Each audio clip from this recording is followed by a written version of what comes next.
هذا الشيلة مهداة ومقدمة من سالم علي الشنيفي إلى ولده الغالي جبار سالم علي الشنيفي، ونتقدم بالشكر الجزيل للذين قاموا بمرافقته في مصر: عبد الغني أحمد دعامة الحاشدي وأولاده.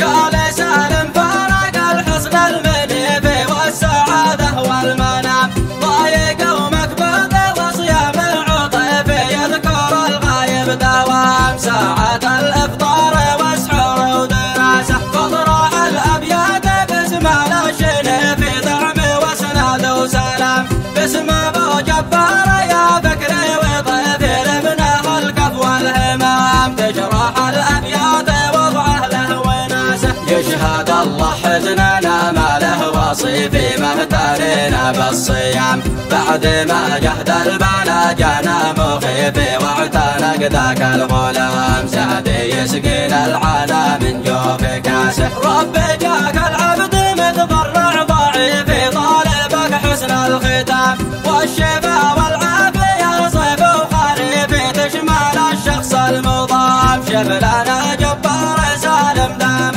راسه، واختتم بالشكر وعلوم الحليفي والكريم ابن الكرام، صاحبي عبد الغني درعي وسيفي حاشدي من ظهر سام، يرتكي للطايل سلمه وباسه، له ولأولاده مواقف دون سيف ناظره بالاحترام، هو ربعه ألف ونعم يا وصيفي ما يوافيها الكلام، لو مدحت العمر ما اعطيته مقاسه، قال سالم فارق الحصن المنيفي والسعادة والمنام، ضايق ومكبوت وصيام العطيف يذكر الغايب دوام، ساعة الإفطار وسحور ودراسة تطرح الأبيات باسم الشنيفي، دعم وسند وسلام باسم أبو جبار يا فكري وضيفي، لابنه الكف والهمام تشرح الأبيات وضعه له وناسه، يشهد الله حزننا ما له وصيفي مهتلنا بالصيام،